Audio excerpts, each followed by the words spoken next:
Hello, mommies! Usually, ang tinatanong natin about pregnancy ay si Doc OB.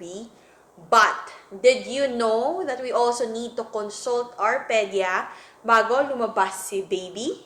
To find out more what Doc A has to say, watch this video. Good day, parents! She's Doc A. And she's Mommy P. And this is your YouTube Guide to Parenthood. Doc A, first question, when do we need to visit the pedia? Usually, we advise mothers in collaboration with the OB to see us sa last trimester, anytime before their delivery. Or kung meron talagang problems or findings sa mom or sa baby in specific labs like congenital ultrasounds, we would like to be informed. Okay, so what do we need to bring you or to provide para malaman mo yung situation ni baby? One, you need to have an appointment with us. For a more thorough history taking. Okay. Kailangan naming malaman as a pedya ano yung mga sakit ng mom prior to pregnancy and during pregnancy. So we can prepare. Ano to? Hypertension, diabetes, hypothyroidism. So lahat kasi yun may effect sa baby. Okay. And for this baby, we have to prepare certain equipments or lab test na dapat dun sa hospital na pagdideliveran nyo naandoon. Okay. Especially if in cases of congenital anomalies. Ito bang congenital anomalies na nakita sa ultrasound ng baby ay kailangang operahan agad-agad paglabas niya. Because kung maaagapan itong klase ng mga sakit, mas mataas ang survival rate ng mga bata. Okay. Because some of these congenital problems are lethal. Number 2, so aside from the ultrasound, you have to tell us the blood type. You and the husband. Okay. There are such thing as blood incompatibility in which the baby, especially kung mga second or third babies, dun pa lang sa loob, nagkakaproblema na. So paglabas ng baby, lalo na, we have to prepare the blood, we have to prepare our ICUs. Okay. So all of that. Especially kung blood type nyo ay very rare.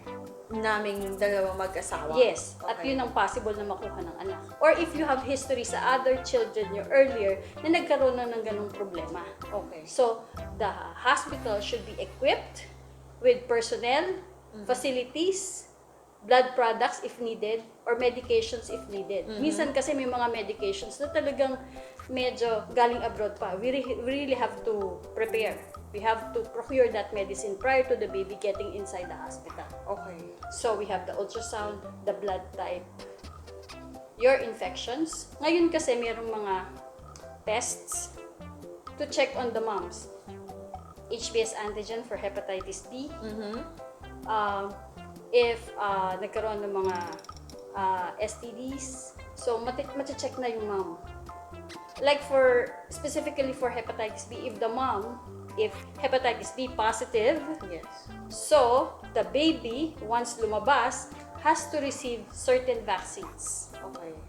Hepatitis B vaccine and the immunoglobulin. So if the hospital doesn't have it, since kailangan mo within 24 hours, at least maka-request na yung hospital for the baby. Okay. Another is infections, UTI, cough colds, or even varicella. If the mom has varicella, ang tendency, the baby also has varicella. Varicella during ng Pregnancy, yes. Specific, minsan Okay. 2 to 3 days prior to panganganak, nagkakaroon sila ng varicella. Okay, Doctora, can you tell them what's Varicella is bulutong. So, number 1, the facility or the hospital should be prepared for an isolation room for both the mommy and the babies. Okay. Okay? Pero automatic yun, ihihiwalay yung baby Yes. sa mom. Okay. Actually, hindi na kailangan ihiwalay yung baby sa mom unless meron siyang unstable problems na kailangan siya sa nursery, but definitely the baby will go to an isolation area. Kung pareho silang meron ng lesions, pareho silang nasa isang isolation room. Okay. And we have to inform the infectious disease consultant in the hospital, and certain precautions should be done by the nurses and doctors attending Okay. to the delivery. Okay. Another is, right now, moms are tested for The COVID. the COVID. So, Doc A, what if positive ang ang mother? What will happen? Means, meron kasi ako narinig, hindi sila tinatanggap ng hospital.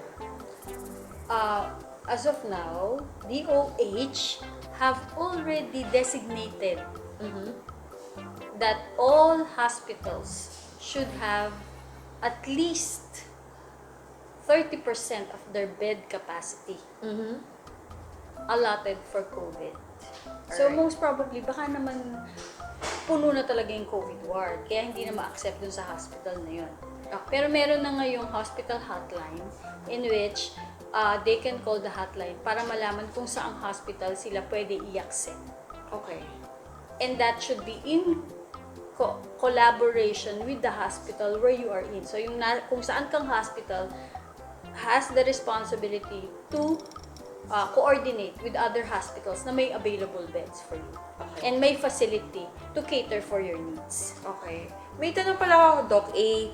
So, kung positive ka na pregnant, ilalagay ka sa COVID ward, paano si baby? There is also another designated isolation room in the nursery in case your baby is Okay. unstable for him. Alright. So, at least, meron rin palang separate na COVID nursery. Yes, there is. Okay. Plus, if the baby is stable and can go inside the mother's room, kahit naman COVID positive ka, you can still breastfeed Okay, doctor. with precautions. And Alright. syempre, explain din nung hospital personnel the risk of the baby getting the COVID if the mom is COVID positive. Okay. And so, the baby should also undergo swabbing. Okay. The same test as the mom.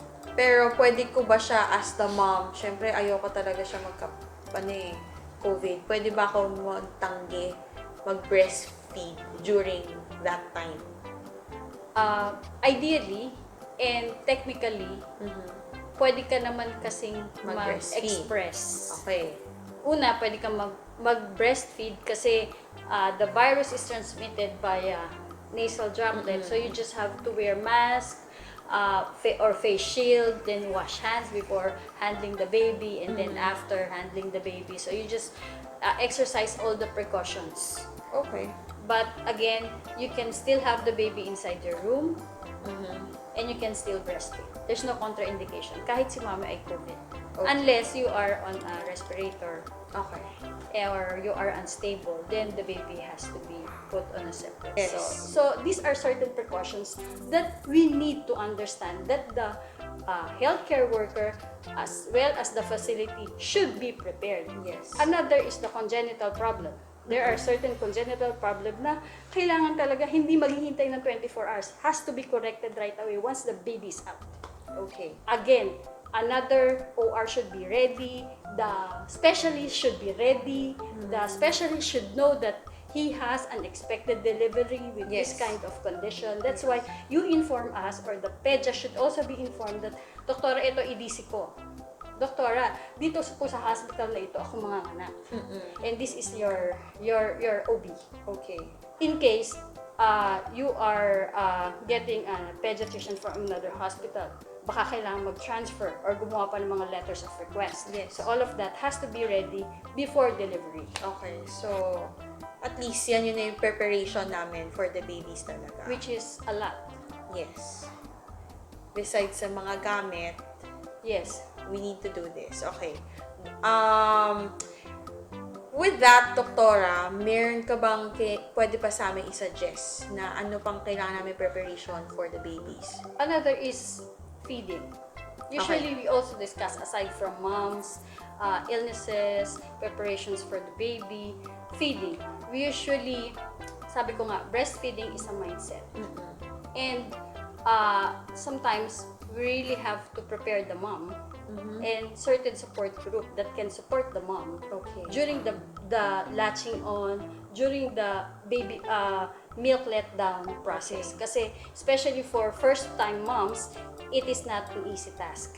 And if there are no support group or training or knowledge is kulang, baka mag-give up yung mom. Kasi it's really really sometimes not that easy. It's sometimes easier said than done. Yes. So you can attend mother's class. Usually the hospitals provide free mother's class Okay. in which Kung doon ka mga anak.